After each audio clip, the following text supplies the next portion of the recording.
Good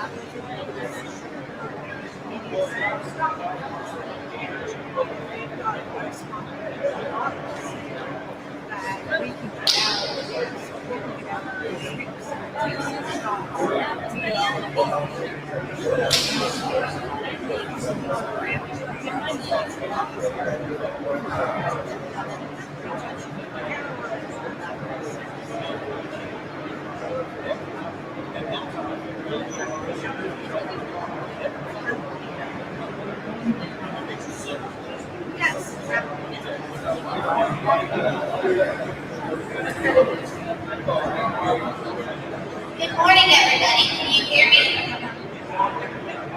Okay, we're going to go ahead and get started. So if you can take a seat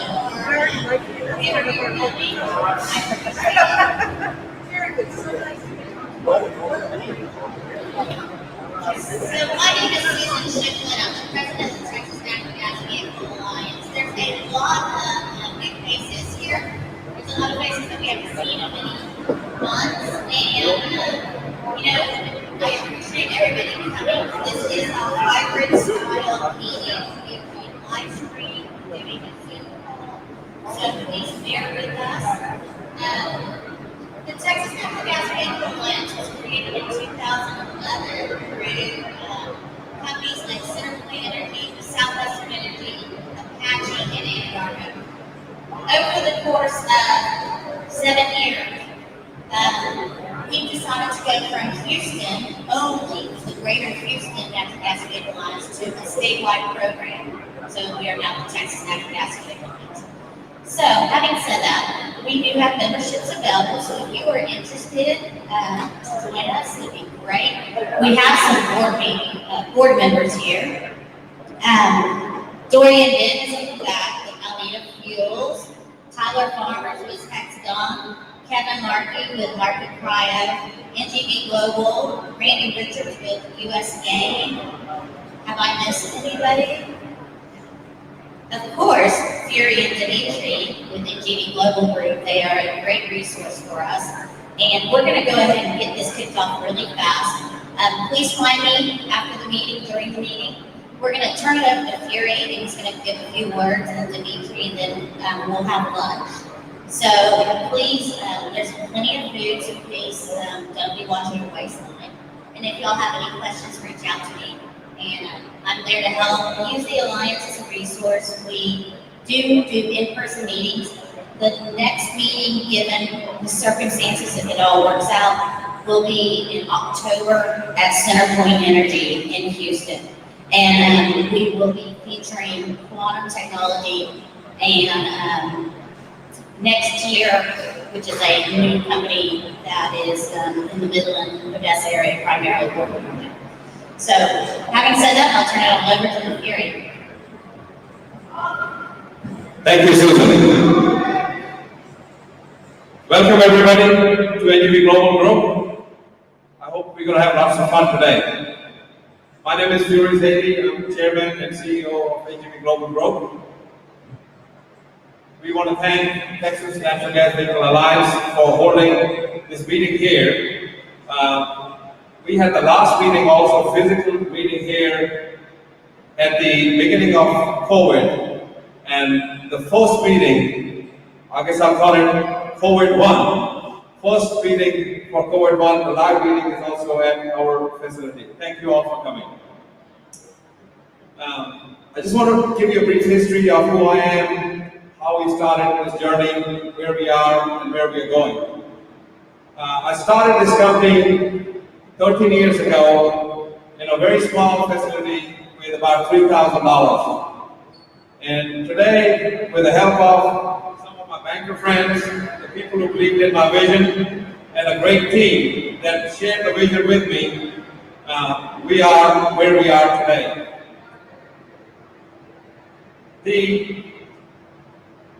Who are we? We are a true recycling company. We take an old diesel engine that's been discarded and we convert it into a clean burning natural gas engine like you see over here. This is our technology, our engine, it's EPA certified. Then we take this engine and we buy these old diesel trucks, like the two trucks that you're seeing out there, and we convert those trucks from diesel to natural gas, putting our engine in. And then after that is done, we have our own trucking company, which is Green Path Logistics, and then we operate that truck in our trucking company with customers like UPS, Postal Service, and Amazon. We also purchase these old natural gas trucks that were sold 5, 6, 7, 8 years ago, and we bring them in, we refurbish them. When they come in, they look like that truck over there, and we sometimes put new engines in them. When the truck leaves here, it looks like a new truck, drives like a new truck, and again, we operate that truck in our trucking company, Green Path Logistics. And we are currently operating 100 plus trucks. By the end of this year, we go to 150. Our goal is for next year to be operating 500 trucks, and then our goal is to operate about 1,000 trucks. So that's really what our story is. When I started this company 13 years ago, there was a company called BAF Technologies, which inspired me to get into this business. BAF was sold to T. Boone Pickett's company, Clean Energy, and then Clean Energy sold that company to Westport. And I'm proud to announce today that we purchased Westport earlier this year, which gives us a complete platform for the Ford trucks, from Ford F-150, 250, 350, all the way to F-650 and F-750. In our opinion, this F-650 truck is the game changer of the industry. The market that's dictated in the box truck market, companies like Amazon, Post Office, United States, UPS, they are all using box trucks, and we think this Ford F-650 is a game changer, doesn't require CDL, and we plan to build 1,000 of these trucks over the next few years. With that, I'm going to pass the mic on to Dimitri, and this is just a brief history of VR. Thank you. After this, we'll have lunch catered by our good friend Mark Klein, some barbecue, and then we will continue with our meeting. Thank you. First of all, I wanted to thank Susan for putting up another wonderful event.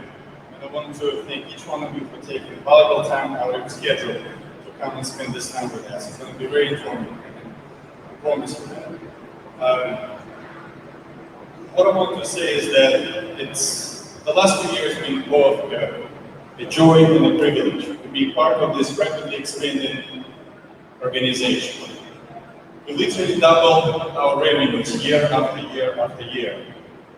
But I'll be the first to admit that the journey has not been easy. We had to kiss a lot of frogs before we were able to find a set of technologies that really makes economical and practical sense to implement. But it can be done.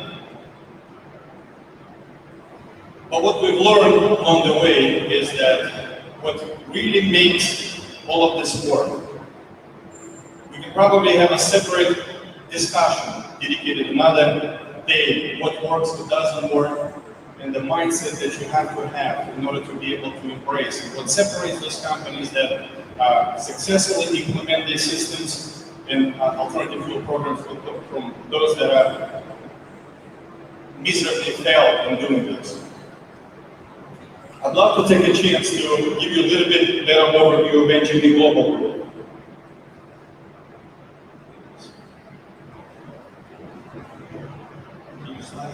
Just the next slide.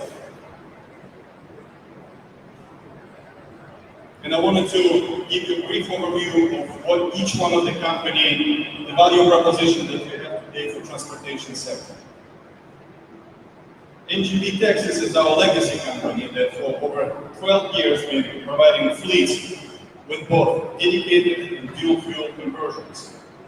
Jointly, we've probably done over 10,000 conversions service, repairs, inspections for different fleets, different vehicles, and later on we're going to provide a tour of our facility, which I would encourage each one of you to take. And we'll take you to my favorite place with the engine remanufacturing room, where we can take a diesel engine, strip it down to bare black, and rebuild it as a natural gas engine. And today we're able to do it with engines anywhere from 200 horsepower to all the way to 2,500 horsepower. Very good stuff, guys, very good stuff. Starting 2015, Texas Gas Transfer has been transporting CNG, LNG, and all kinds of cryogenic and high-pressure gases. We do hydrogen, nitrogen, helium, you name it. But the value proposition here for transportation sector is that today we can support our customers, our partners in our own operation with an immediate fuel solutions, regardless of where the fleet is deployed. You don't, while you're waiting for this infrastructure to be built, you can get operating right away. Green Path Logistics is our 100% alternative fuel trucking company.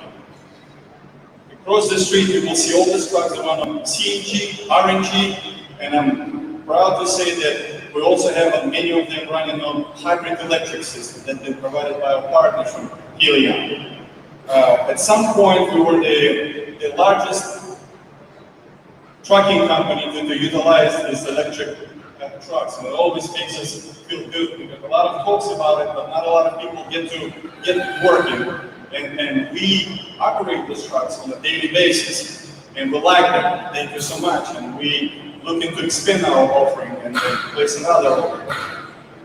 Wind Power System is the new addition to our group of families, and the value is incredible. For over 20 years, Wind Power System was able to provide a solution to convert any Ford products to natural gas, whether it's a dedicated or biofuel. So today, any dealer that sells natural gas powered trucks or customer that needs them all across the United States, the factory will send a chassis here, and we will outfit it with natural gas technology in this section, send it to a dealer who will develop it and deliver it to its customer. Just like you were saying, we strongly believe that this platform, F650, is going to be a game changer for last mile application and postal delivery services. It makes sense. 500 miles on one charge and fully supported by local dealers, it's going to be a really good product. International Vehicle Sales and Leasing does exactly what it says. It sells and leases vehicles all over the United States as well as other countries. And the vision behind Green Truck Rental is that one day in the nearest future, any one of us will be able to walk into a rental facility in any of 253 major metroplex and be able to rent a truck that range from F-150 to 18-wheeler that work on some type of alternative fuel technology. CNG, RNG, hybrid electric, hydrogen. That's going to be great stuff, guys. As you can see, every one of these companies has its own purpose, has its own value proposition, provides the technology to send a message. And the message is that as frightening as switching to alternative fuel might be, it works for us. It can work for you. There are a number of companies that are leading example that sustainability does not have to come at the cost of profitability. In addition, I think that humanity is at the point where we might not longer have a choice. Just a few days ago, the United Nations published a new report that talks about climate change and the fact that our activity does. Some of the things that they mentioned is accelerating extreme and unprecedented impact on the world from our operations. And what they say is that if we don't really do something about it, that the images that we've been seeing on TV from all over the world, the cataclysmic stuff like flooding and fires, are going to intensify and continue. So it is my philosophy that you cannot overwhelm people with the blame and guilt. They just walk away. You You can't ask them to do something unless you're able to do it yourself. You have to lead. You have to create a story. You have to get them engaged. You have to get them to fall in love with what you do and understand the technology and implement it in the business practices from transportation sector to doing business overall. The story of NGB Global Group is very simple. We are not apart from the nature. We are a part of the nature. I believe that when people see us operating 100% alternative fuel logistic company, working towards achieving negative carbon footprint, they will get excited. And they will gain confidence that, hey, these guys can do it, we can do it too. Thank you so much for your time. We have a very good group of people that want to continue sharing the technologies that we use today in daily operation and in the process of implementing. Those are not far-fetched technologies, these things that work today. Without further ado, I want us to get to the lunch, and then we'll let Sean Zeddy to tell you about Green Path Logistics. Thank you so much, guys.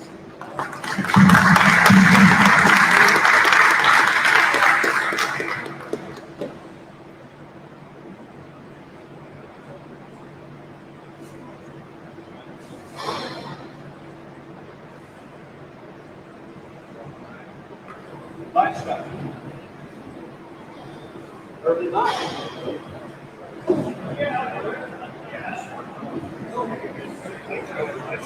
Don't be shy, go grab some lunch.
How you doing, man?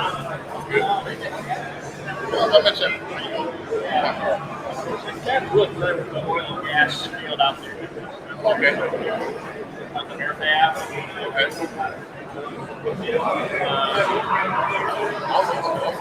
He's got it was inside the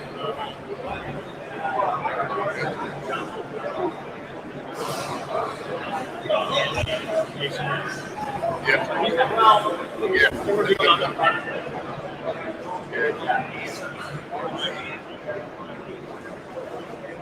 Right all together, man. Building business, artists. Exactly. Yeah, he's talking about some.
So we fucking ran out of money. And I remember that Paul says we need to have a sales meeting. Don't come out.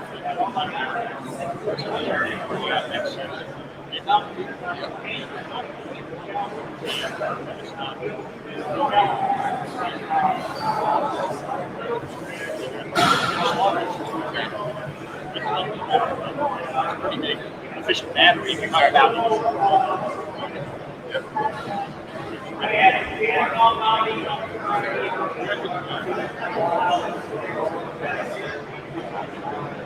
Where's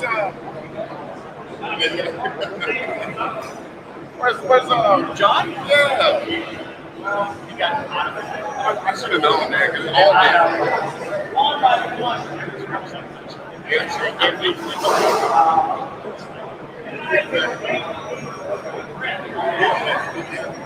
this is I don't know if we're getting a show and tell here, but it's pretty neat. yeah.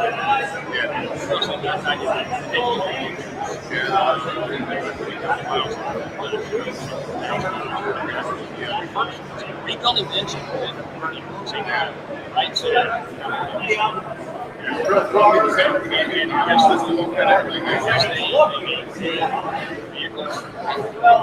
regular vision. That's what I'm thinking.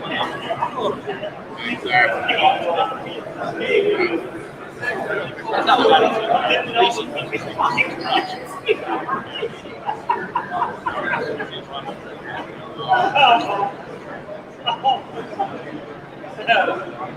So then, Well, yeah, so, bike was running you got some good things going on the bike race. in '97. Well, he started in '95. He had a New York office, Houston was the biggest, and then they had small. So when Soldier blocked into Henderson in '95, then they put up that new shop. And then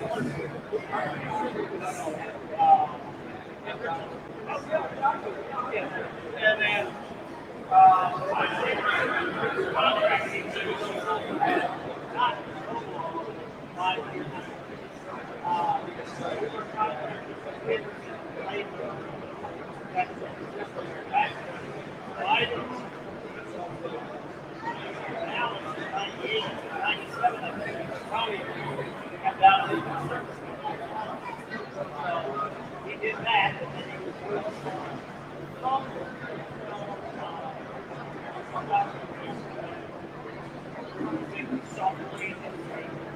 we don't need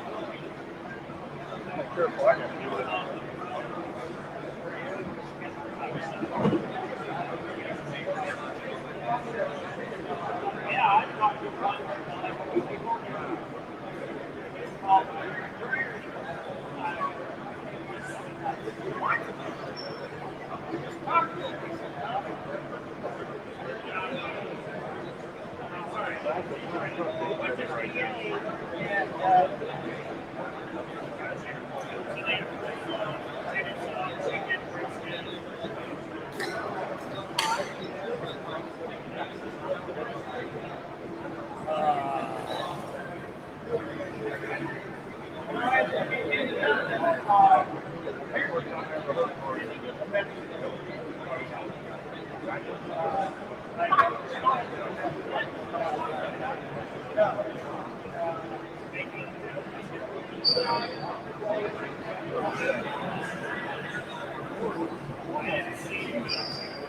So anyhow, you know,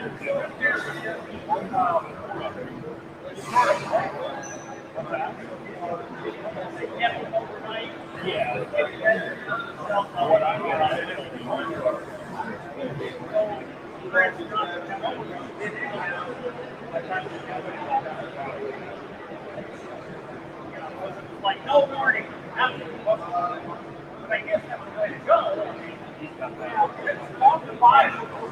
Yeah. So anyhow, that's where it all went.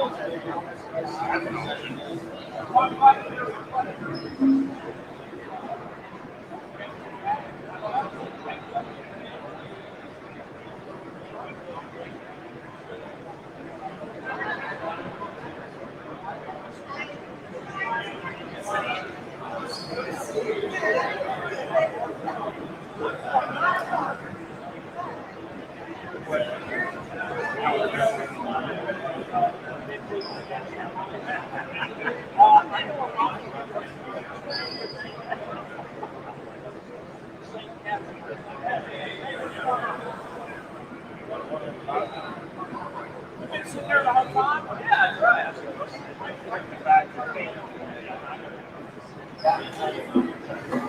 It's a hot dog for you.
Sit back and relax for a few days and then start building all over again.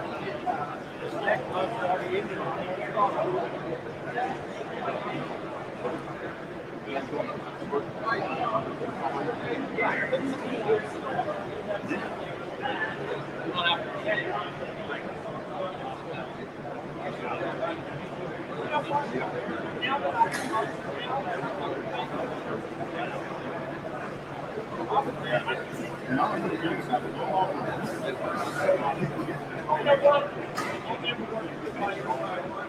Well, it depends.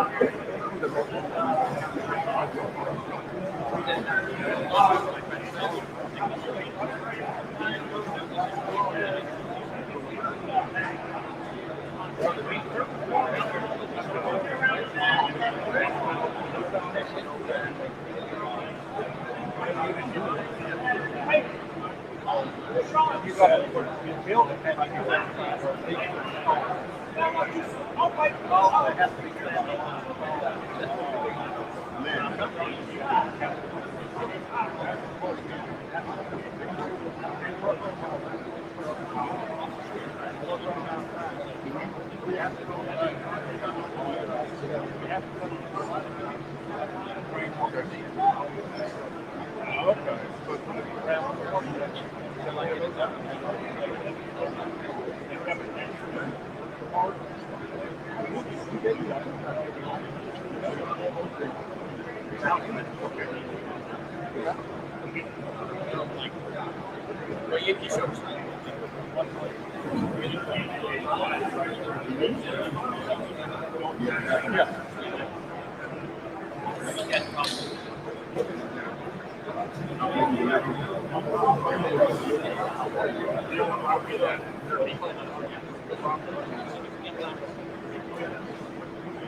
Oh,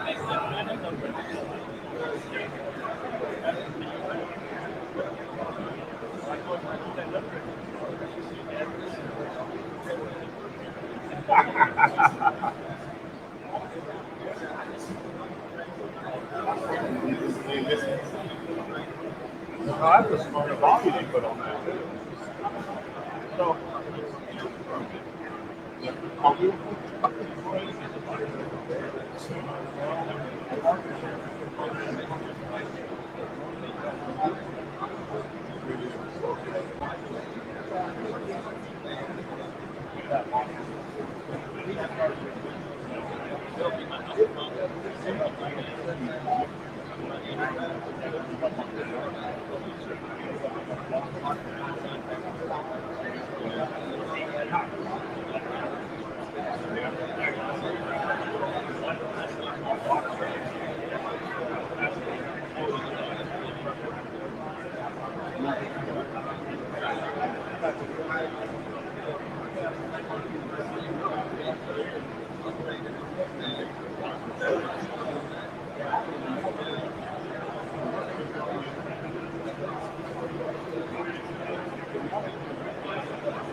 Growing up, well, everything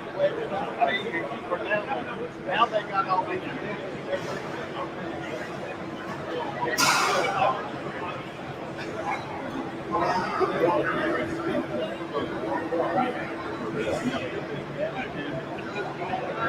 For years.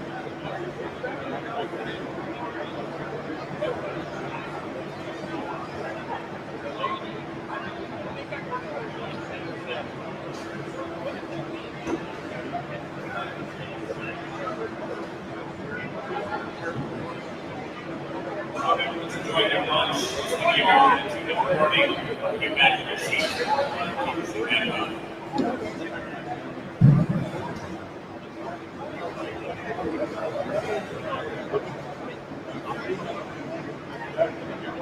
Okay, y'all are your faces on. How are y'all? I'm Susan. Yes. Mandy Ramos. I saw the name. I saw the name.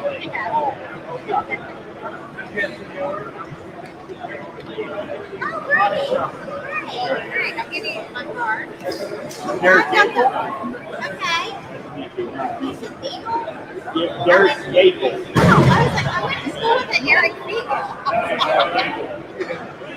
Right. Thank you for coming. That's awesome. Okay. No. I work out there. We had a few events out there, but I was like, I know probably what I was trying to send people information. You probably got some random stuff. Okay. You can make Yes, sir. What's the profile of that company? Equipment suppliers.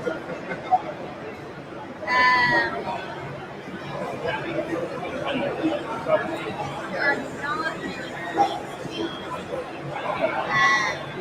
we've struggled with getting a good fleet list. I mean, it's something I've like constantly struggled with. Mostly suppliers and gas, but I mean, I would love future work with y'all. I worked a lot with performance down in Houston, Jason Eagle. I don't know about that. So, you know what? His sales. Yeah, his sales. He's been there forever. He's a good guy. Not really personally. I'm talking to him on the phone. Well, I mean, you're familiar with natural gas. I mean, not everybody wants to deal with it. That's what all the salesmen want to deal with it. I mean, yeah, but the other thing, not just that, it's going to be moving forward to also, like, it's going to be really interesting. That's our next step. Electric landfill, cow.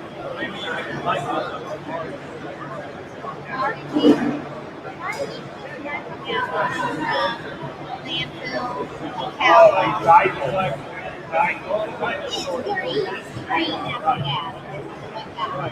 But it's expensive right now because customers get paid money. Texas has the money for the gas, but probably the majority of Hi, everyone. I got your attention. I have that in front of you, please. Just give me a second to run through your conversation.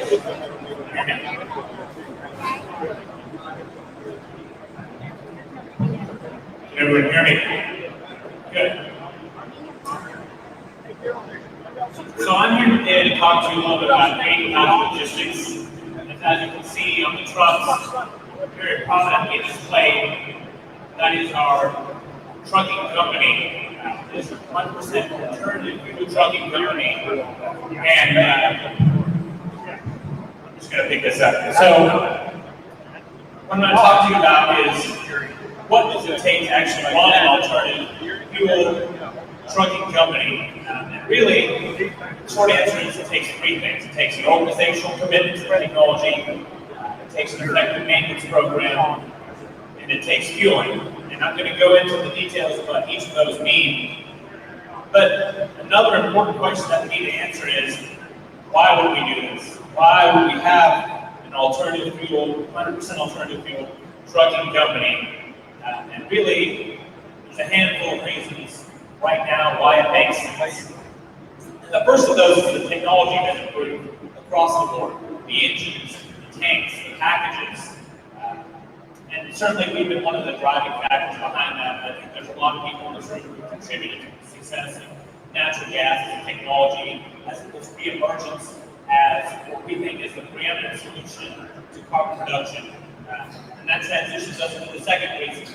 The demand for carbon reduction, especially among Fortune 500 companies, has never been greater. My dad mentioned that we have ambitions to grow this thing to 1,000 trucks. Well, if we had 1,000 trucks right now, we can have all of them running because people are literally beating down our door for carbon reduction, the availability of these trucks. And a couple of other reasons. One, the economics are favorable right now. Coming out of COVID, the price at retail for CNG relative to diesel, there's a huge disparity. You can save a lot of money on these trucks. And then finally, for us, one of the unique reasons is that we have the opportunity to prove out the technology and all the naysayers out there, right? We have the capability to produce these vehicles, we have the capability to operate them, we have the capability to show everyone who may have any questions as to whether or not this is a viable business, that we do it every day. We do it just as well, if not better than conventional trucking, diesel trucks.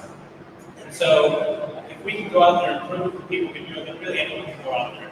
And certainly we have some fantastic partners that have enabled us to do that. And so now I will revert back to the question, what does it take? And when I say that we need to have an organizational commitment, that means that everyone in the organization needs to be trained as to the nuances of natural gas. They don't need to know something as simple as how to fuel a natural gas vehicle, how the technology works. All of our drivers need to be made comfortable because certainly in the past there's been some uneasiness, but I think with the right amount of training, you can actually get drivers who are even more comfortable running a natural gas truck than a diesel truck.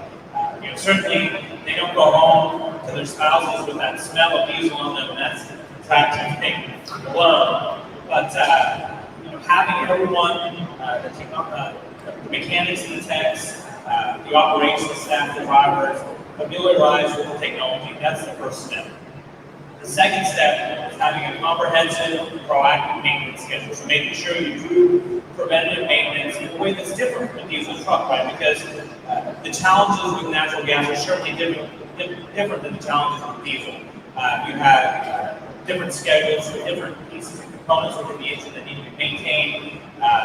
It's a lot less carbon intensive, and so certainly the oil changes are done at different intervals. But what you have to do is you've got to have a robust program in place so that you can catch problems at that time, so you can make sure your vehicles stay out on the road. And that's true of any trucking company, certainly, but I think that it's uniquely important in the natural gas space because you need to make sure that these vehicles are reliable, that they're effective, they're on the road generating revenue. And certainly we've been able to do that with a fantastic team here. And then finally, the most important component is fueling. If you don't have fuel, then you're a little bit out of luck. For us, we built our own station on site, and we signed a renewable natural gas contract. We actually have the capability to fill up all of our vehicles. And then the other advantage we have is that our goal is to be the first trucking company in Texas that's carbon negative. So we're not selling a pie in the sky vision. We've got something that works every day. It's not expensive. It's very reasonably priced. And with our fueling station and also with our partners, so the other aspect of fueling is that we need to have a network of fueling stations that you can go to. Obviously, you can't run the entire trucking company out of one base of operations. And so there are tons of organizations out there that are pushing for additional fueling capability and fueling stations.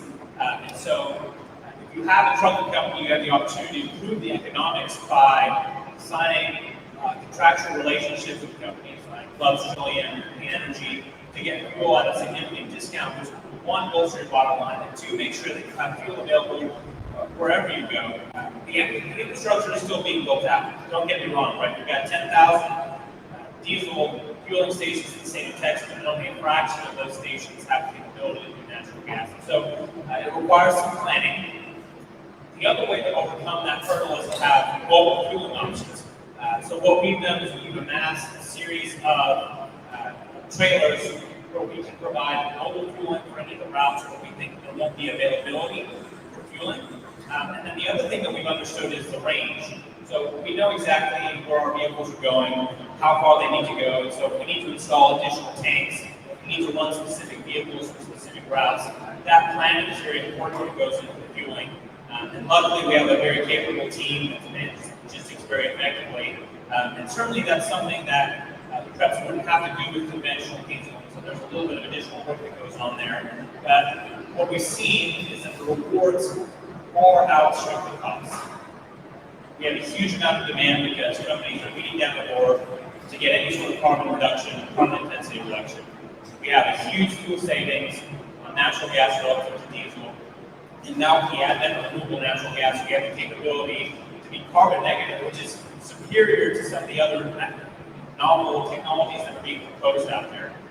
Not that we're blind to the emergence of other technologies. One of the beauties of this company is that we're willing to consider all the options. We're willing to look at the electric, the hydrogen, the options out there.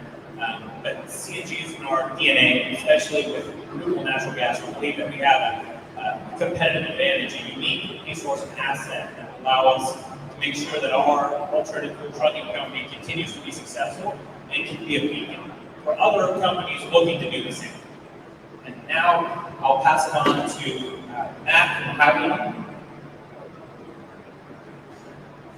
Oh, sorry, Mike Campanella, Senior Sales Associate from Hyliion, to talk to you a little bit about hybrid electric and electric powertrains. Thank you.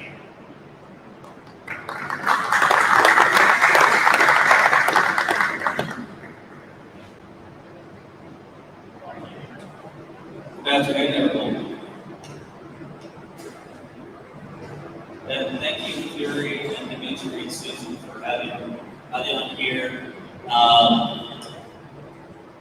to this great conference center. It's always good to have people in one room talking about technology and their goals and visions are all the same. So a collaboration like this is always great. And hopefully without the Delta variant kind of coming back into this world, hopefully we can do this again sometime soon.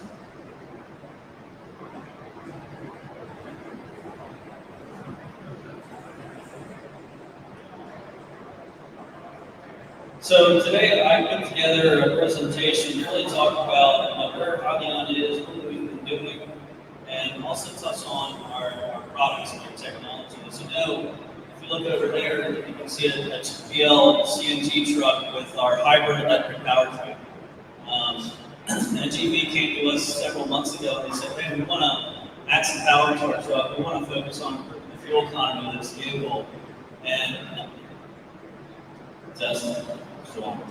And so GPL has been running the hybrid electric powertrain for quite some time. They also have it on a diesel tractor, a diesel sleeper. So we can kind of go into the hybrid powertrain, but happy to answer any kind of questions you all have about that hybrid truck over there later after this.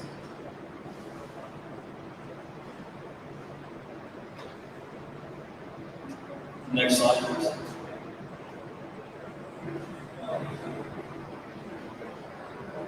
Yeah, they did really. Next slide, please. He's like, ooh.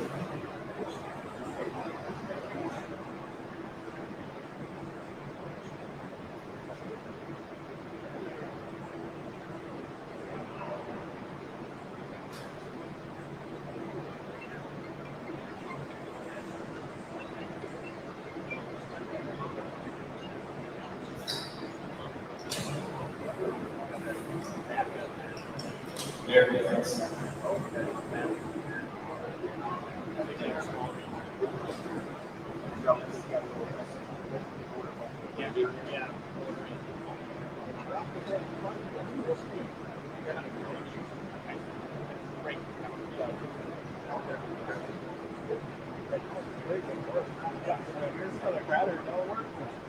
Not a good place to be.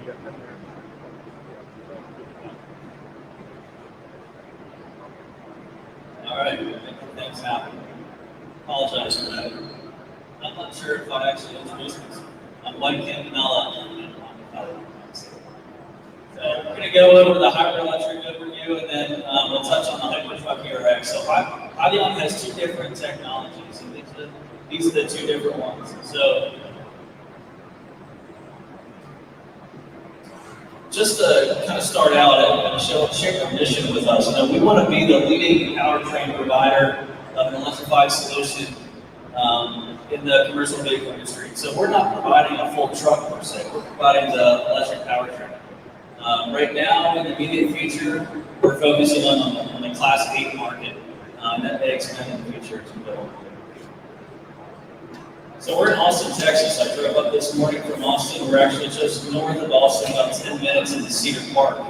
We're expanding our building. We became a public company in 2015 of last year. Became public back in October of 2020. We were founded in 2015. And so when I joined the company about a year ago, we were maybe 60, 70 employees. And today we have around 220. So we're growing exponentially. We're expanding our building, adding new heads to the roster. So it's a super exciting time at Hyliion. Our core focus, like I said, we're a powertrain provider. We want to integrate into the OEM existing chassis. We don't want to have to recreate the wheel and make a new truck. The Class 8 market's been around for, say, 80 years, and so we want to make sure that we're integrating our powertrain successfully into the existing platform that fleets have used for forever. So here are two different powertrains. On the left side is the hybrid electric powertrain, and that's what's on that truck over there for GPL. It's an add-on system to the existing tractor. So we're putting on an electric axle in its acquisition. We're putting on a battery pack, and so we're utilizing regenerative braking to charge up that battery pack. So there's no plug-in required. It's not a fully EV truck, but it's a helper and a pusher axle where we can add additional power up to that 120 horsepower. And we can also focus on fuel savings. And so if you look at how this powertrain really works when you drive down the road, we capture all the free energy, any kind of downhill events, any kind of braking event when the driver brakes, we're capturing that free energy. It's lost, right? It's an overspeed condition. So we're storing that into our battery pack, and it's around a 7.5 kilowatt hour battery pack, so relatively small.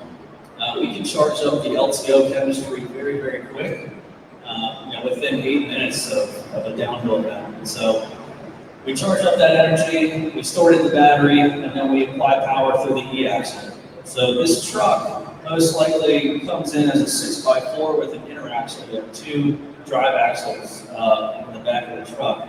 And we'll take out the tag axle and put it in our electric axle. For the sleeper trucks, we also have electric APUs, so any kind of in-cab climate control, so AC, optional heat, and also any kind of accessories that are powered in cab. So that may be a microwave or a refrigerator. We can provide that power through our battery. Shifting over focus to the Hypertruck ERX powertrain, this is a completely different animal. It's a fully, think about it as a fully electric truck with onboard power generation. And so it's a realistic solution for the near-term future of adopting a fully EV truck. To start out with this truck, we're gonna use natural gas. RNG is the goal. So the RNG you can see on the back of the cab tank is 175 DGE size, and that will feed an onboard generator, which is natural gas. We'll have a 9-liter and a 12-liter size engines that we're going to play around with. And that natural gas generator, its sole purpose in life is to charge batteries. So there's no direct drive propulsion back to that axle. The generator is going to charge batteries. You can see underneath, pretty much essentially mounted on the frame rails. And those batteries are going to power the e-axles. This slide shows, a centrally mounted motor, but we've since then changed the design around a little bit and announced on our Q2 earnings yesterday that we're going to go with Meritor e-axles. From a power perspective, you can expect up to north of 600 horsepower, so it's going to outperform a diesel day and night. With this truck outfitted with a 175 DGE tank, we expect to see over close to 1,000 miles of range with an all-electric range of 75 miles.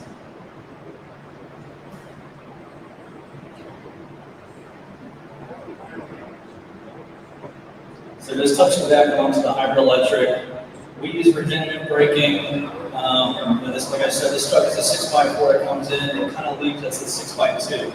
And think about that e-axle as a pusher axle. When we go to fleets and talk to them and we want to learn about their application, their different truck specs, we want to deploy these trucks in the right application. So we'll use a simulation tool to really understand how that system's going to perform. And so we can get a good expectation on fuel economy improvement before even that truck shows up.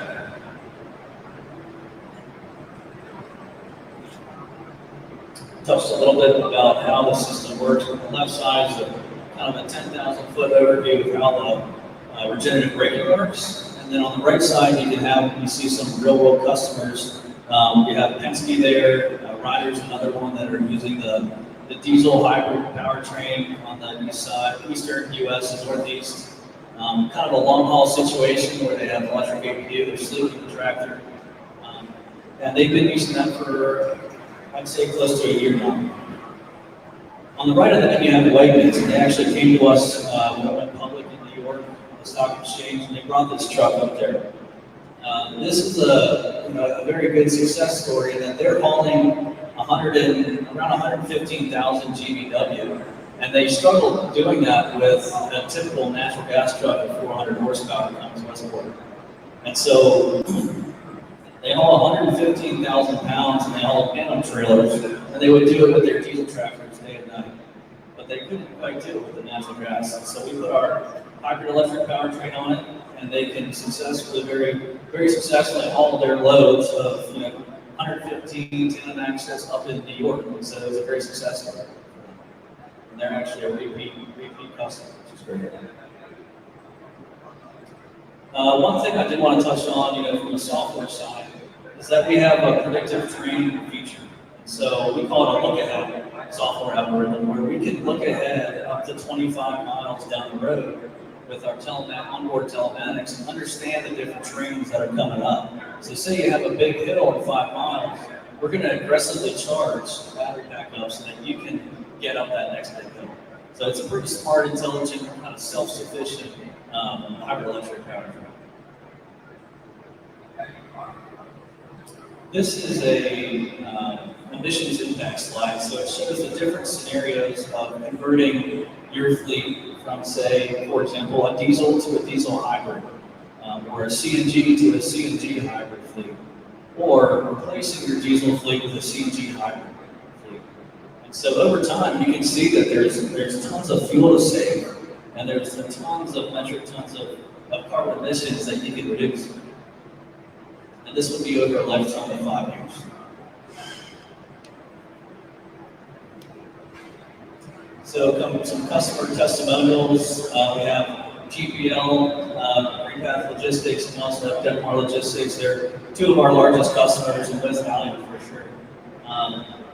They're both utilizing the hybrid electric, and Detmar's diesel hybrid powertrain, and then GreenPath is majority is the natural gas powertrain.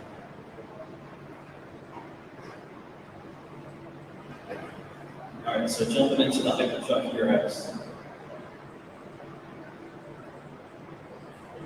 So touch briefly on this, but this is a full electric truck with onboard power generation. The generator is being fed by natural gas, and that's going to charge batteries. From the batteries back, you have Meritor e-axles.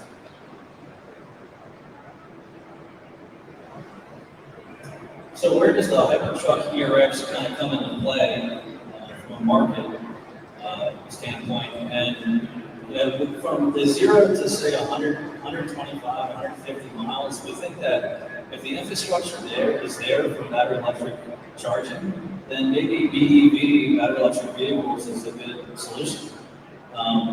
When you look at 150 miles plus, regional delivery as well as long haul, there's no other solution that's going to get you 1,000 miles of range utilizing a full electric truck. And so that's where the ERX really fits in, is the long haul segment, as well as the 250 mile kind of regional delivery segment.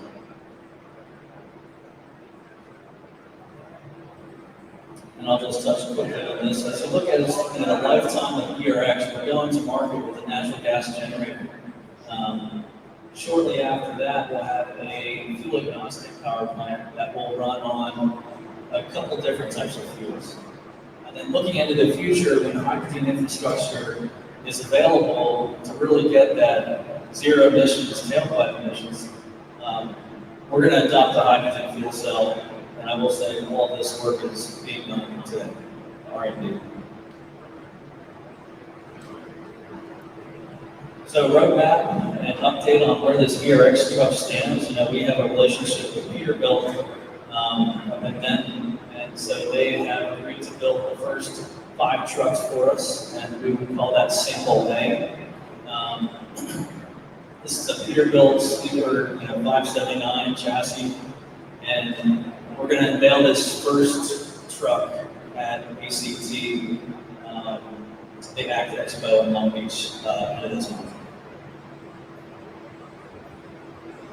Customer demos will most likely follow later this year into next year. And that is the end of the presentation. Happy to answer any kind of questions at the end of this. Thank you guys.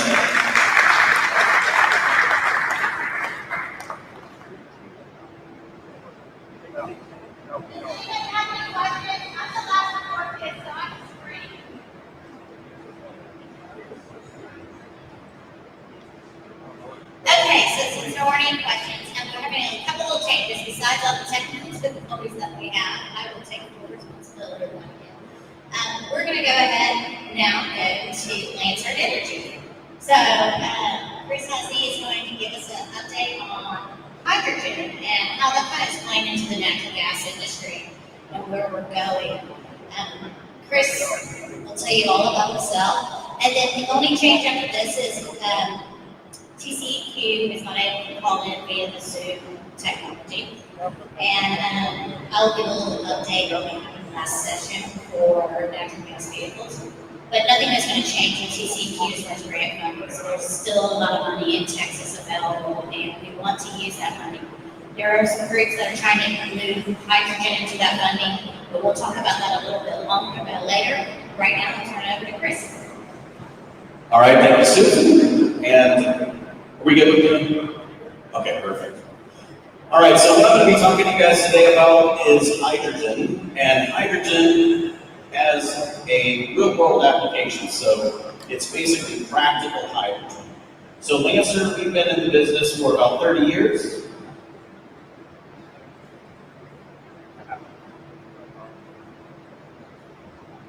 All right. Okay, there we go. All right, so we've been in the business about 30 years, and we are a agnostic engineering planning company. So we work with municipal partners, utilities, and we help develop infrastructure on the West Coast. So we spend a lot of time not looking so much about the actual energy that's being used, but how to get that energy to the applicable parties and get it utilized in the most efficient fashion. I want to talk about hydrogen today, not tomorrow. Key things that you have to remember about hydrogen is it is not new.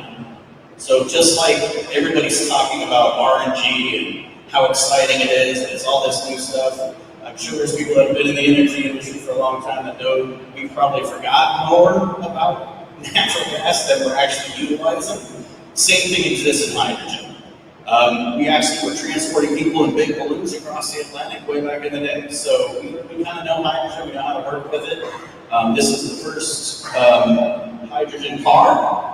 So we've been at this for a while. So, and everybody has an issue about hydrogen, right? It's hydrogen. But people are hydrogen. No, it's not hydrogen. Hydrogen. 1800s is when we basically developed the first electrolysis unit. So you guys may be hearing right now, electrolysis is so new, it's cutting edge. Yeah, from the 1800s, it's cutting edge. So just remember that we've been at this game for quite a while. Hydrogen is not something new. I want to go through kind of an example for you guys on the transportation side, because that's where a lot of people are focused with hydrogen right now. And then we're going to get into all the colors of the rainbow and stuff and how that works. So basically, when you look at the difference between it and why they think that hydrogen is going to have the capability or the energy capacity to work is because you get extra efficiency out of the fuel cells. They've been at the fuel cell game, again, since the 1800s. So they keep developing them, keep getting them better, and they keep getting stronger, and they're able to get more energy density in a smaller package. So a lot of the new technology that you're hearing about are just iterations of a long-standing process of getting hydrogen to the marketplace. With that said, these are the current production outlooks that NEL or NREL did that shows kind of the hydrogen production within the US. So we do already produce 10 million metric tons of hydrogen. So we kind of know what we're doing. We make a lot of it, and actually Texas has the biggest hydrogen pipeline, I believe, on the globe. So you guys move more hydrogen between your oil refineries in Louisiana and back from Houston and Dallas. So if anybody knows hydrogen, it's you guys. So I'm kind of here as a cheerleader to also introduce the natural gas guys to something that is just a derivative of what you guys are already pushing and what you guys are already using, so we can get some integration with the fuel types. Because I believe if we all concentrate on it, we can actually solve all of our problems with natural gas. I believe natural gas is the baseline, will be what the future looks like in generation of both hydrogen infrastructure and the transportation of it. If we utilize some of the new carbon capture, some of the new production type facilities that are being utilized right now, and we do it on a distributed grid. So what I'm hopefully looking to do today is get you guys cheerleaded around the idea of a smaller production platform on a regionally distribution scale so that we can basically move quickly and we can move today and not wait for the central hub and spoke model to come into play. Right now, you can basically produce hydrogen. 68% of it's going into the oil refining business. About 21% is basically turned into ammonia and then pushed through the agriculture sectors.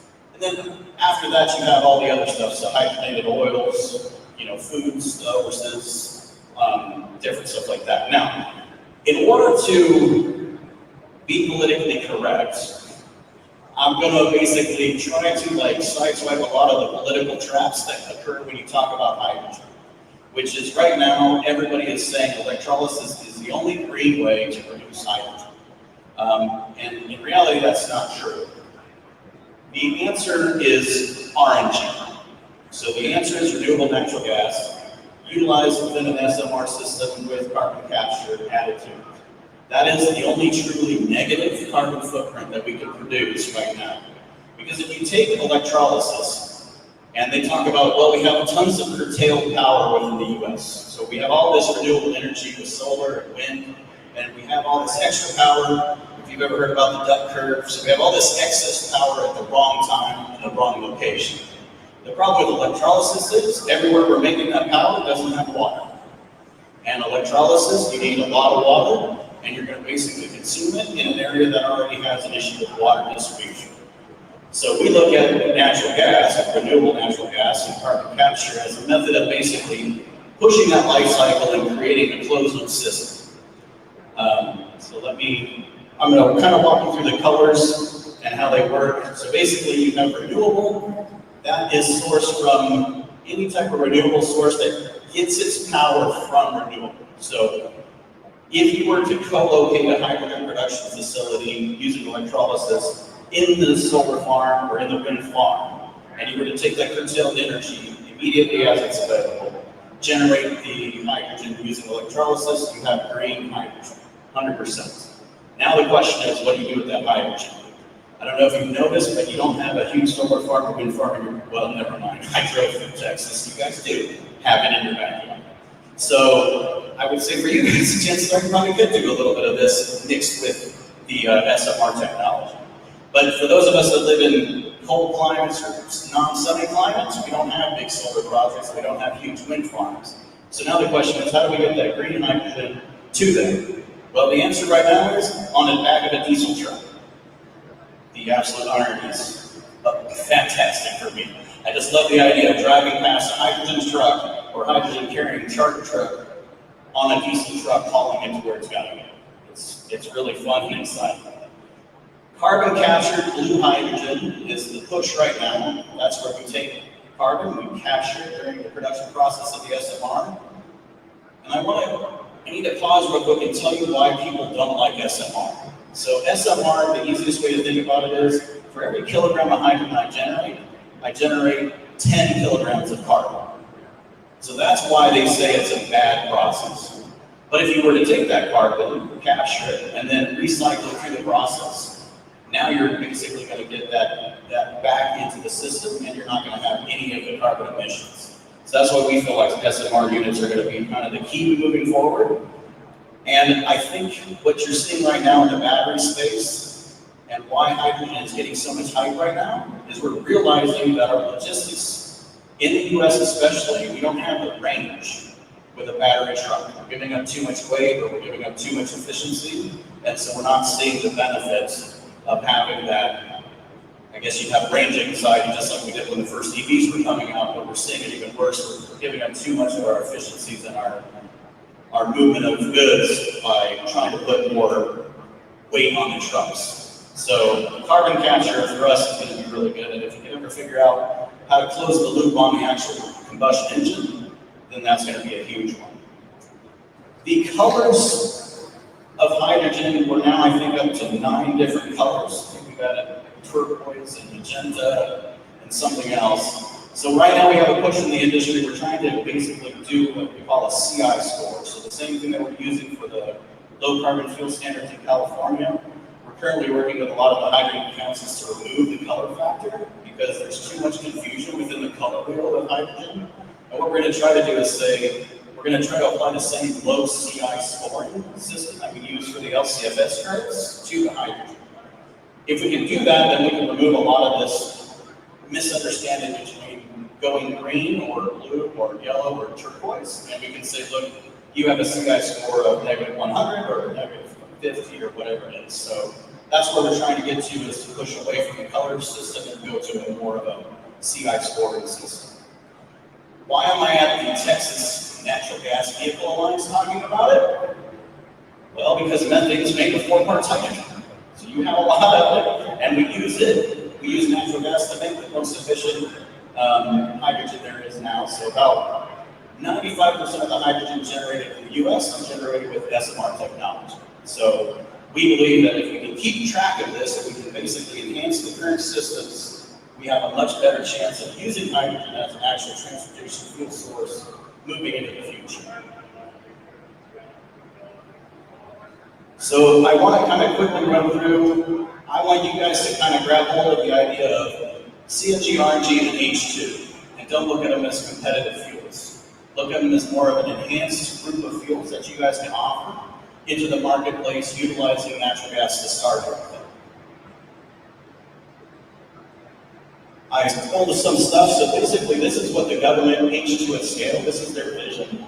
And as you can see, what you're looking at here is, we have a problem with the electric grid. And I don't know if you guys have been keeping track of the impact that charging stations have on the electric grid, but every time you try to plug in something, I don't know if you know your house kind of dims. Well, imagine 40,000 electric vehicle trucks that all need 1 megawatt of charging capability plugging in at the same time in your neighborhood. The electric grid just can't do it. So what we're seeing with our development partners that are trying to move the transit industry into the battery electric vehicles is we're having to create microgrids within their own entire little environment because they can't actually hit the grid with that much demand when they need it. So we're having a problem with the grid is not stable enough and can't hold its own. And so what we're working with our municipal partners on is, hey, why don't we just take a hydrogen SMR unit, run the hydrogen through some battery cells, and basically create a hydrogen power center matched with the fuel sources and create a independent logistic issue where we don't have to deal with the grid. So that's kind of what we're pushing right now. And I want to encourage you guys, that's what we're doing today. We're already talking about this, we're already working on these projects. So this isn't something that you're going to, see, oh, we're going to do a feasibility study or we're going to talk about it. We're actually doing this right now. So the municipal partners, We've got some projects in California, projects in Nevada, Utah, that are all going to be pushing a holistic approach to fuels and a holistic approach to basically how we hit the power grid and how we utilize or work with the power grids.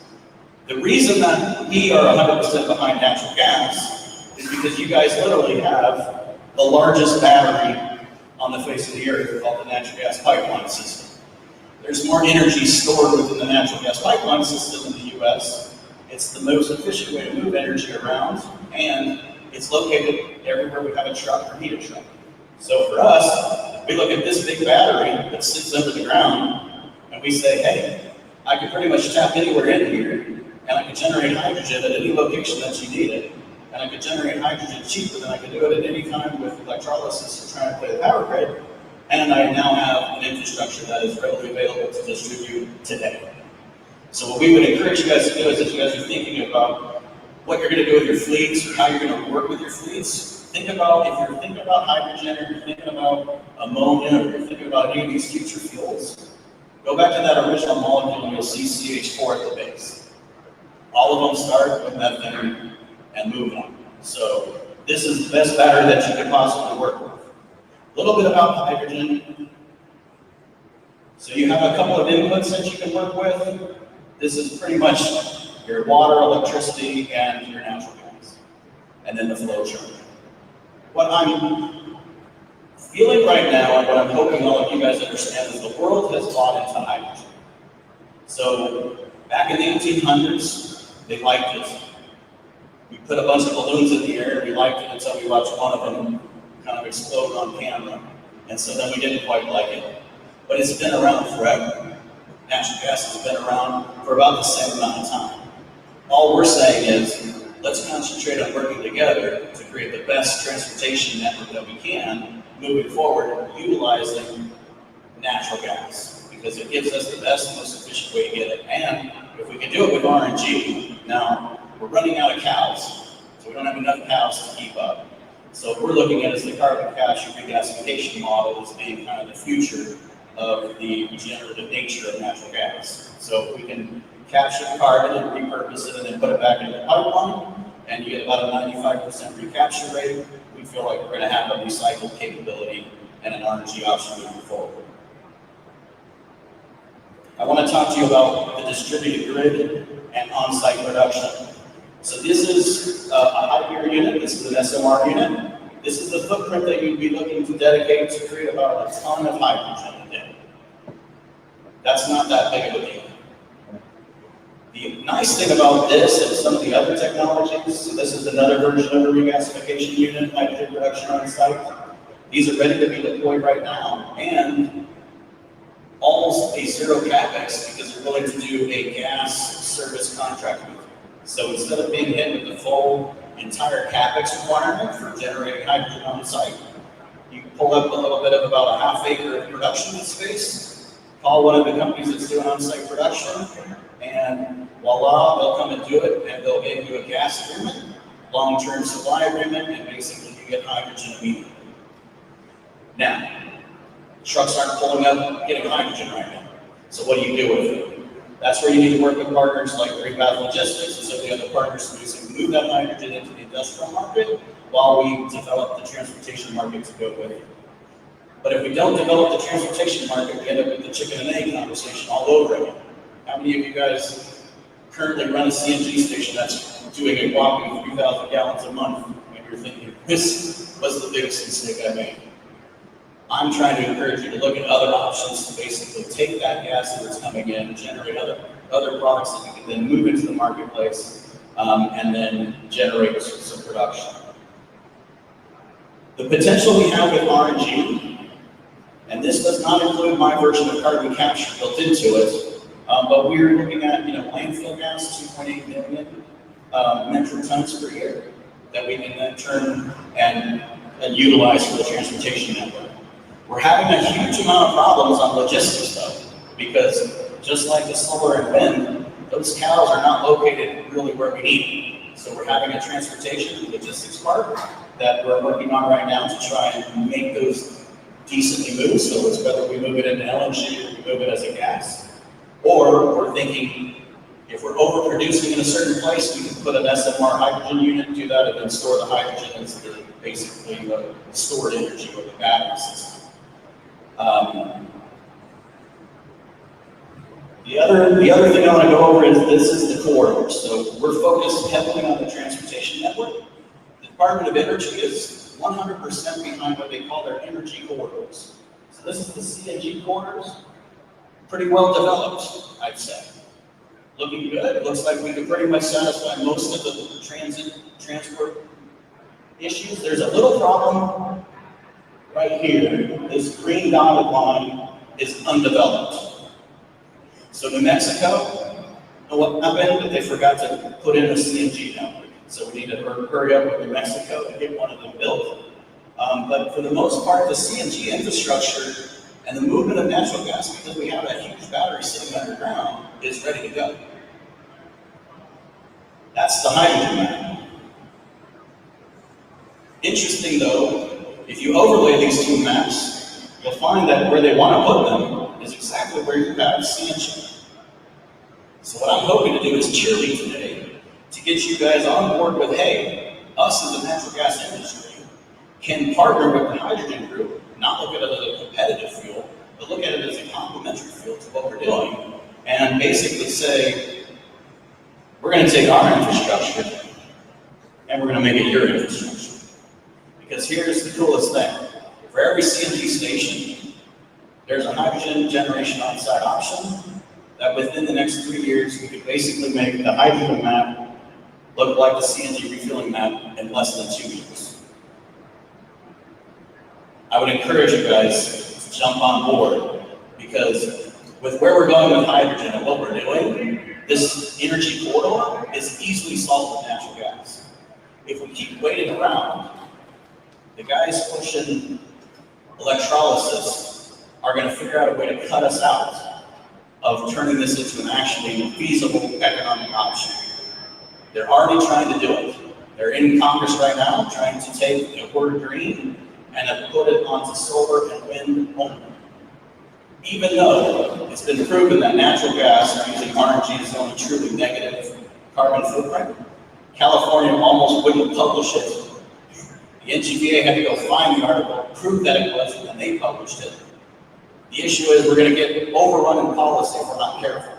So hopefully I'm talking to the right people in the natural gas world to say if we don't jump on board with this hydrogen, we're going to miss out on it, and then they're going to make us think we're dirty. And we're not. We actually offer the cleanest way to produce it and the best way to put it into the marketplace. This is the electric vehicle market, and you can see dominated mostly in your eastern regions. And they're focused totally on the light duty market. I can pull my car, which is a tiny little teeny car, into any Class A fueling center and fill it. What I can't do is pull a Class A triple into a light duty fueling center. We have the option with our infrastructure and Class A support and what we're doing on the Class A side with Hyliion, Hyzon, and a lot of these other groups to basically answer the question of why we can't do it. And here's the really cool thing. Once I put the hydrogen in, I can then make the hydrogen into electricity, and I can then create an EV station. So now I take the EV map, the hydrogen map, and I turn it into the CNG map, all with natural gas. I would encourage you guys to really wrap your head around what we're talking about here, because we can do this in 2 years. We don't have to wait. All we have to do is do hydrogen production on site and match it with our CNG refilling infrastructure, and we're ready to go. And that's all I got from you. So thank you very much.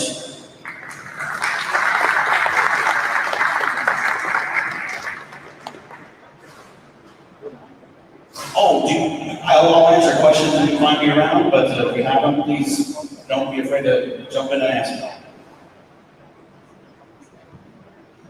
Okay, so that's pretty convincing right there if you think about it. So we're gonna wrap up, but before we all go, we're gonna have a tour of NGV Global Group. where Dimitri's standing. We'll start there. First off, I want to say thank you, Dimitri, Gary, Sean, Marcus, and his team, and Val, and thank y'all for all the technical stuff. On the Texas Natural Gas Vehicle Alliance component, we just got through this session. Right now they're in special session again. Nothing's getting done in special session. But we were successful in passing HB 963. It is one of the few bills that got passed this year. And we're really excited about it. What it does is it takes TCEQ's Texas Natural Gas Vehicle Grant Program, and it allows pre-owned natural gas trucks to receive funding under that program. So we are helping these small mom and pop people that can't afford good trucks to get into a natural gas truck. We're creating a used market for the larger fleets that are turning over their natural gas trucks. That's been a constant complaint in this industry, and Texas is leading the way, and we're really excited about that. So, my board members that were out there, thank you for all your help this year. There was a lot of work that was done. So we look forward to working on Sunset. That's TCEQ. We'll be going through a process called Sunset, and we'll be working with developing a couple of ideas, and we would like to have them re-examine scrappage requirements for the older trucks, and there's a few other things that we're looking. We want them to consider more newer technology in some of the programs. It's kind of been, we don't want to have to go through legislation every time we change something or ask them for a change. So that's something we'll be working on.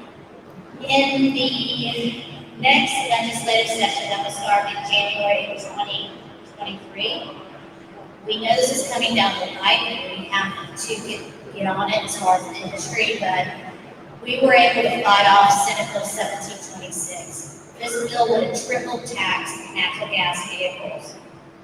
It was a huge issue, but we weren't the target. We were just collateral damage if it had gone through.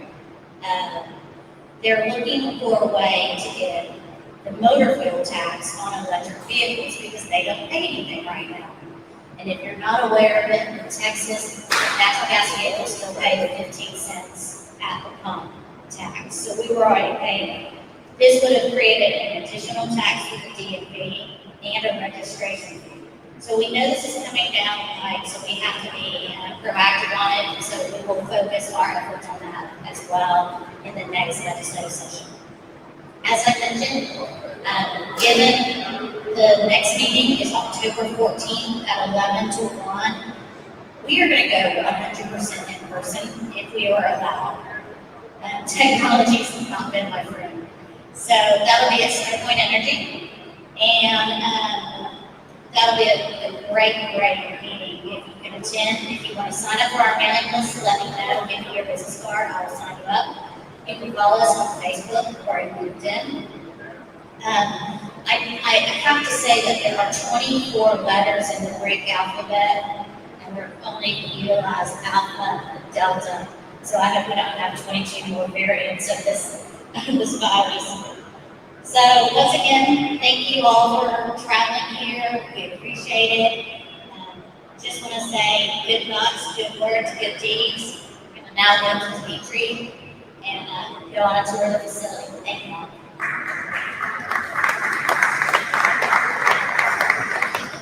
Susan, thank you so much once again. What we're going to do now is that we're going to break into two groups since we have so many people, great participation. And then we'll take one group through a tour and 5 minutes later, a second group, so we can guide you through and explain you different things we do. Thank you. Just wanted to summarize one more thing that about a year ago we got together in February. The temperature was about 40 degrees. It was the coolest event in natural gas industry. I could literally hear people going da, da, da, da, da. And today in August we got together and the temperature is 100 degrees. So I can officially say that we still have the hottest event in natural gas industry. So, cutting the edge, guys. Thank you so much for your time. Really appreciate it. We've got a lot of different things, and let's go for a tour.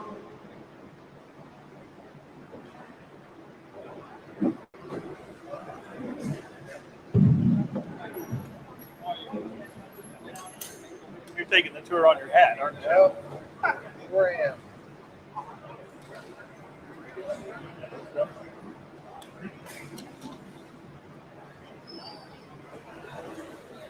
Keep in touch. Help on the line.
Hello. All right, in case you guys missed it, there is dessert available for you guys. There's some cheesecakes, and cookies, goodies. Sorry, we don't have any coffee, but it's already high enough as is.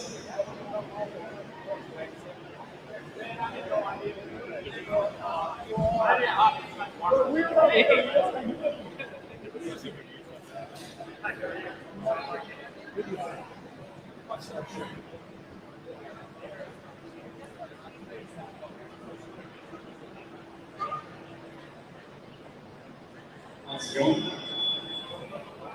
So you're gonna follow us? Right on. So we've got Marcus doing the live stream. Hello, Marcus. Everybody out there, we're gonna be walking around and talking about different products that we offer. So we'll start off here on this side with one group, and the second group is gonna go over to the parts and engine side of things.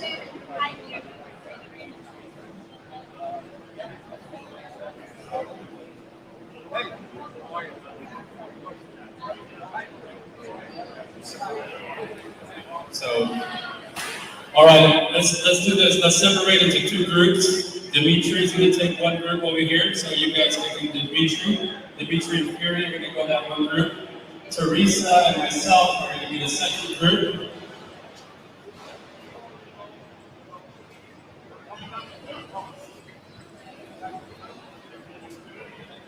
All right. Come on, let's go, guys. Hey, Yuri, let's go start with the next one. While we're going to explain them what we do with it. We'll start with the parts, and then we'll come back here.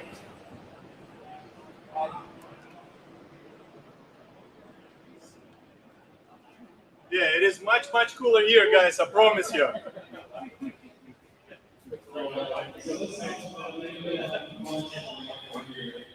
One thing I wanted to say that our organization have been going through a lot of advancement, and we today we have one of the most sophisticated inventory of CNG parts. Everything you see here is outfitted with the parts that you need for all kinds of CNG conversion, CNG repairs. Really good support. We have a really big inventory of critical parts that are ready to convert and support our own operations. Right?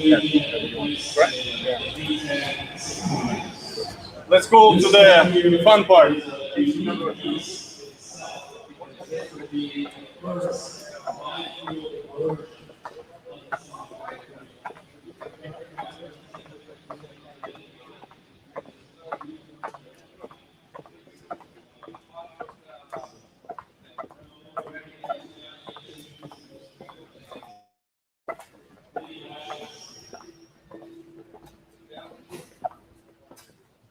we did have to stop our operation to accommodate for this event. Usually this place has all kinds of noises, sounds, but it gives us an opportunity to communicate.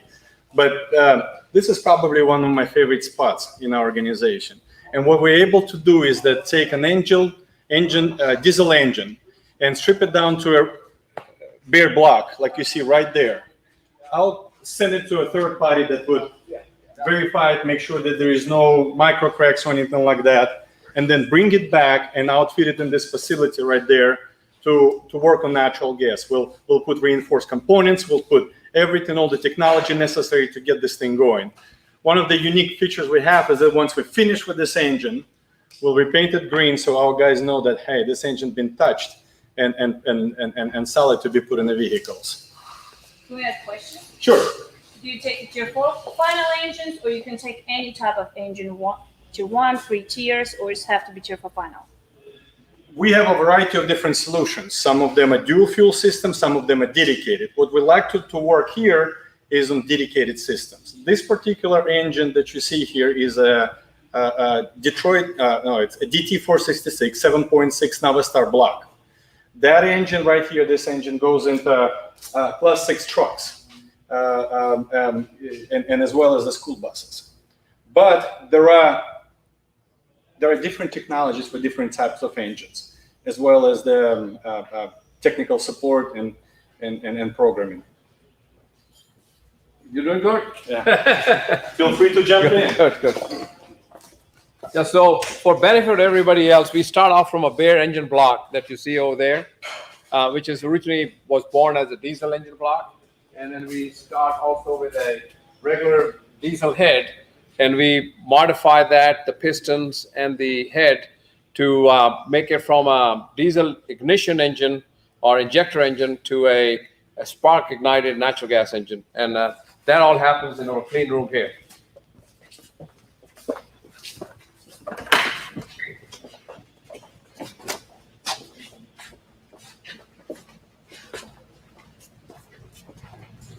We're doing our Cummins line. So you're able to use the existing head to convert to ignition? Yeah, existing block. See, the nature of natural gas is that it burns at a much hotter temperature. So you have to do a lot of upgrades. You have to reinforce the parts, otherwise it's going to melt from within eventually. So a few things that we do, here, come on. We change the compression ratio, as well as they reinforce a lot of different parts that has exposure to that natural gas. Some of the technologies, so since 2012 or 2010, we were on the cutting edge of this and sometimes on the bleeding edge of the technology. Anybody that says, hey, we have a natural gas technology available, Fury was one of the first people to say, bring it in, let's put it on the truck, let's see how it works. And we've seen a lot of technologies, some worked, some didn't. The key is your system is only as good as the weakest link.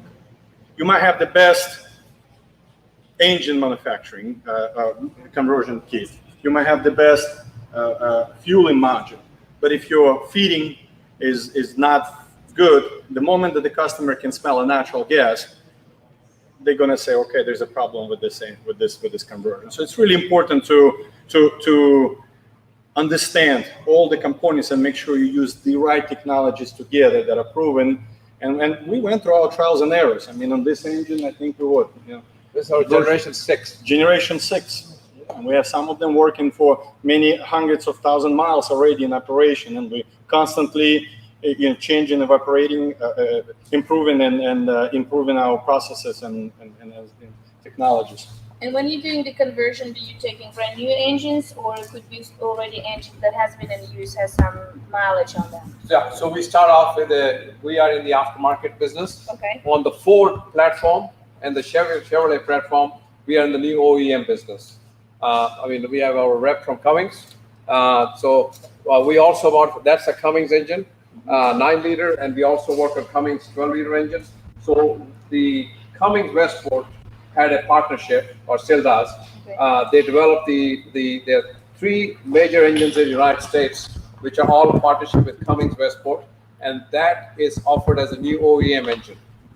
And we have been in the aftermarket side of the business, but we also take now the old natural gas Cummins 9-liter and 12-liter engines, and we modify them a little bit. We change the compression ratios of that engine, and they had some challenges that we have resolved. So we understand the technology because we are not only the manufacturer of the engines, we are the user of the engines. So as we run our trucks and we find why an engine failed or why it's running sluggish, so we bring that back and we understand it, what happened, and then we improve on it. And what's about warranty? If it's a new engine, obviously Cummins will support a new warranty, right, on that engine. But if it's not Cummins, if it's not the OEM that's participating in your program? So our engines are covered for 100,000 miles on our warranty. You can buy an extended warranty from us for up to 500,000 miles, which is back through Lloyd's of London. Yeah. So we have trucks with 600,000 miles on engines. So we have a technology that works, it's proven. We have used it in our fleet for 10 years. And I will say, when Cummins built the 9-liter engine, they had 100% engine failure, correct? Yes. And so did we have our challenges in our generation 1? Absolutely we did. It's a new, still emerging technology, but now we understand it. Our goal is to get better and better and improve the technology, and our engines work great. We are in the process of, Cummins also makes a 15-liter, 500 horsepower engine, which we are also certifying through EPA as an aftermarket engine. So we are going to have that engine probably in service first quarter of next year. Typically, you have multiple people working in different sessions or stations, and they'll take an engine and drive it through the completion. I want to bring everybody here and show you one of the. This is a $1 million dyno. Yeah. So this is where we test our engines. Yeah, it's not operating, so you can trust. So we test our engines here. We both for durability as well as emissions. So we want to make sure our engines are certified through EPA to 0.2 NOx, and when we check our emissions, make sure our emissions is below 0.2 NOx. So we meet all the emission requirements to do that, and also we run each engine for a certain time at different RPM to make sure the engine was built correctly. And if this engine will go to California, will that be approved there? No, this is not CARB approved. Our engine is only approved by EPA. Our Ford engine that we have, the 7.3, we are going to get that approved with CARB as a new truck. Yeah. Interesting. Once they're retrofitted, how are the RPMs different from the diesel side? Well, because it doesn't have the same torque, okay? Because diesel got the highest BTU, so diesel has more torque than natural gas does. But you will not feel any difference. It's a lot quieter. It may be in power, maybe 3 to 5% less than a diesel, but it performs like diesel. It gives about similar miles to gallons per diesel does. If the engine goes 7 or 8 miles a gallon on diesel, it'll go 7 to 8 miles per GGE, which is gasoline or DGE, diesel gallon equivalent on diesel also. So and we've got 50 trucks that we operate ourselves with this engine. So once you convert it, life expectancy still remain the same as a normal engine? Yeah, so this engine will run for 1 million miles, so it may be that at 500,000 miles, you have to pull the head off and redo the valves. Sure. But, it will run for 1 million miles. Here, let's go. We need to go to that so they can come in. Sure. Sorry, I was going to ask a question. No, you can ask as many questions as you want. So does it stay on the same transmission?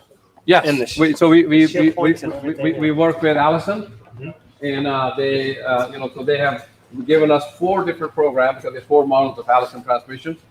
So we so depending on what comes out, if it's a 2000, 2500 series or 3000 series, we have 4 separate programs that are synced with our engine, and then we program it to whatever the transmission is in that truck.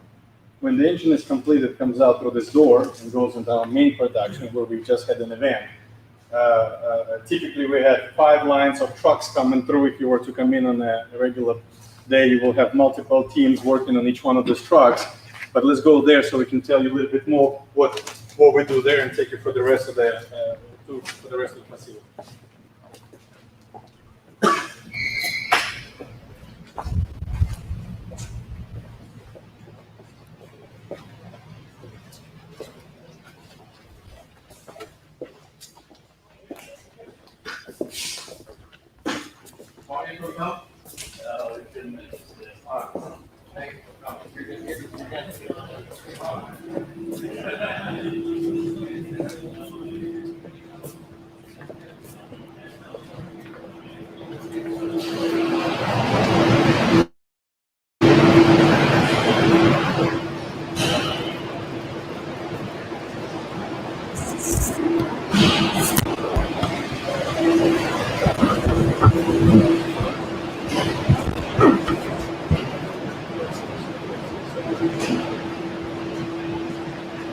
So this is where a lot of upgrades have been done. And there is 2 programs that we currently have that make sense for us.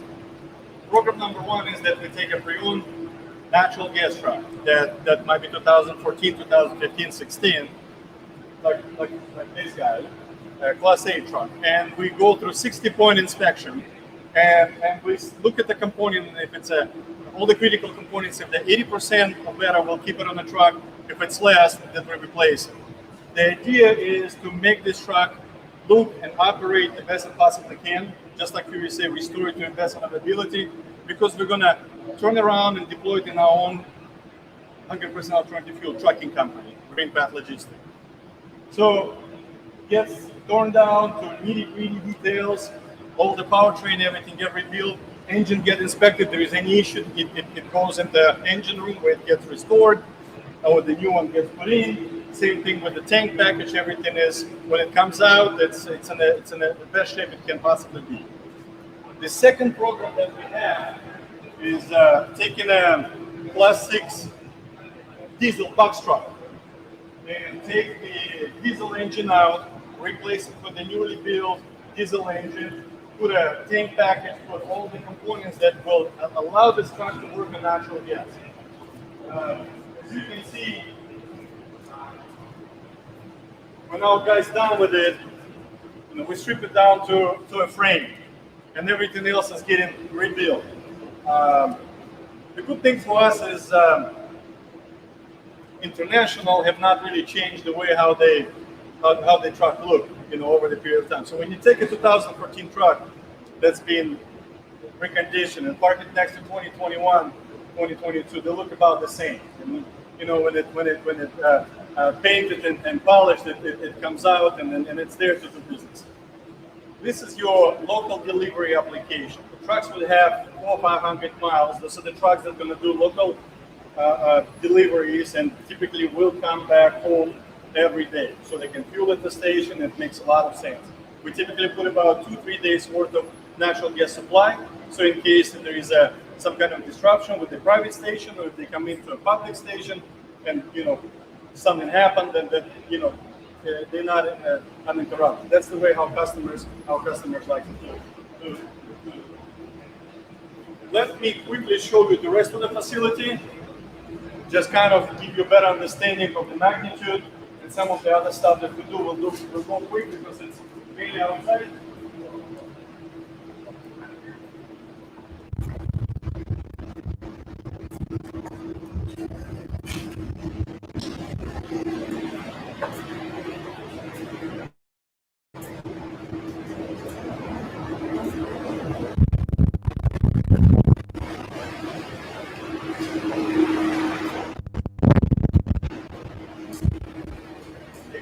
To be successful in this business is have a critical inventory of critical components, because the nature of the business is somebody wants to convert, and then they say okay, and then they want to understand how, what, and you provide them with the solution, and then they disappear, and then they reappear again when the funding is secured, and they say go right now, we need to get stuff done. And the problem is that you're behind the 8 ball trying to figure out where do you get a tank package, Where do you get an engine? How do you meet this timeline? And whether it's a conversion piece to infrastructure piece, Randy, you would agree with me that it's the same thing, right? So what we have done is that we have secured a large inventory of CNG tanks, LNG tanks, and engines that we can pull today, throw in our remanufacturing capability, and get them done. So today, when the truck comes in, the moment we take that diesel engine out, that's the same day we put in a CNG engine while the engine is going through its cycle to be remanufactured. So that's the key, to line up all that stuff and make sure that you're a couple of steps ahead of the curve. What's your general turnaround time? So when it comes to engines, we can do about an engine a day with the current capacity. When it comes to trucks, we can do one truck within 2 days. And it also depends on what you're able to, what you're working on. Because some vehicles that already been running natural gas come in, they go through inspection, and very good. Some of them are, let's bring another one.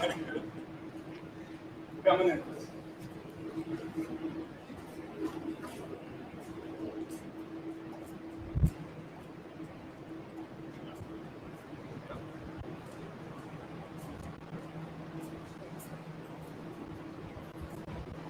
So, after the vehicle being manufactured, this is the last piece where it comes into the detail shop. And they polish it, clean it, paint it, make it look as good as it can. So when it comes out, it shines like a Christmas tree and ready to go. Because it's really important to project the proper image. Model was to paint all of them white, and big booth to do this, but the demand for this technology is so high in our own operation. So today we have green trucks, we have red trucks, with the logos, with all that stuff, make sure license them and ready to go.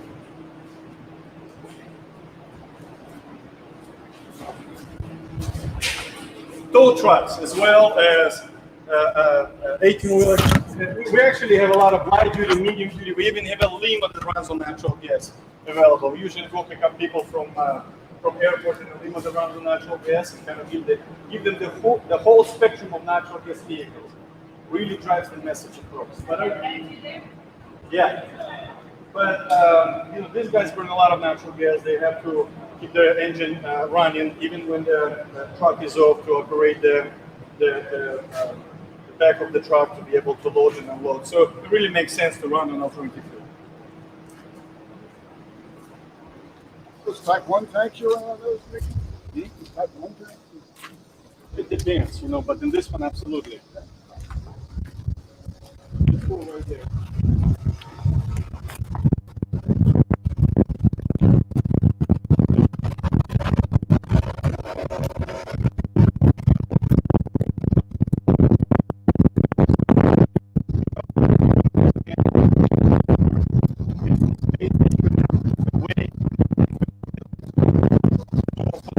The weight wasn't a problem, and to get it this way, or put it this way. Oh yeah, welcome to Texas for some of you that have traveled from somewhere else. Yeah. In my presentation, Texas Gas Transport, and we have 2 other entities that transport high pressure gases. So we have a network of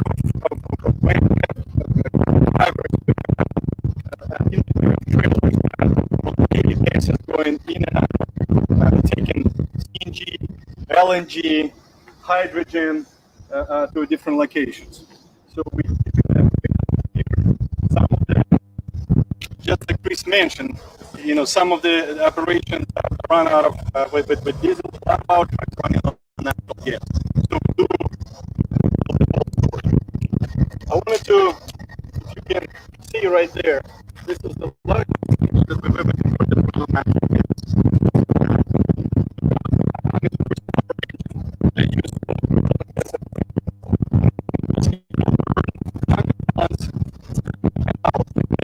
They come into the side and they're employing them simultaneously for 23 hours non-stop, and in 25 days, and then they're going to redeploy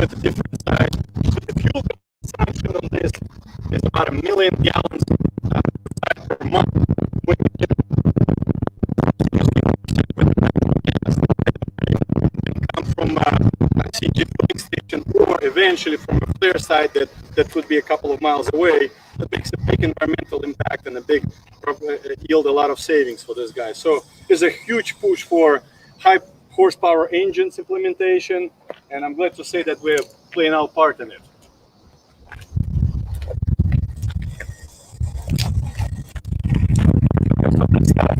Engine trucks and some of the critical components for equipment, for all kinds of stuff. But we have a really unique robust system where we take the vehicle, can convert it, get it ready, refurbish it, and then stage it here before it's ready to go across the street. I think this will conclude our tour, but what I will encourage you to do is on the way out, please pay attention on the other side. We have over 100 CNG and trucks, and some of them hybrid electric that do operate on natural gas today in our operations.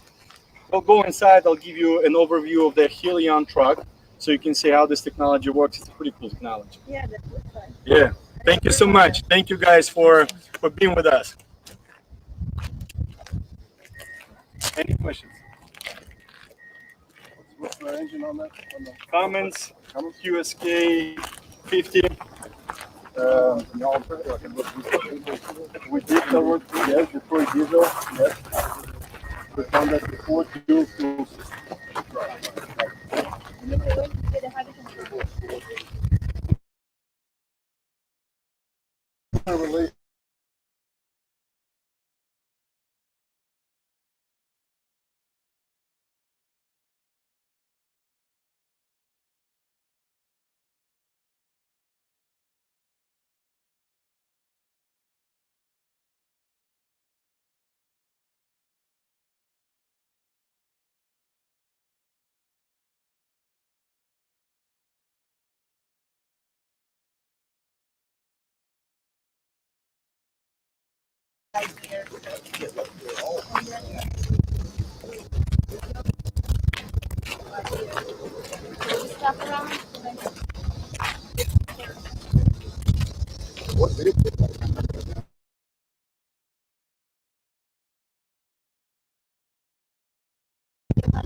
Cool stuff, huh? Our company is natural gas compressor business. All right. Who does that? 80 years of natural gas. Right?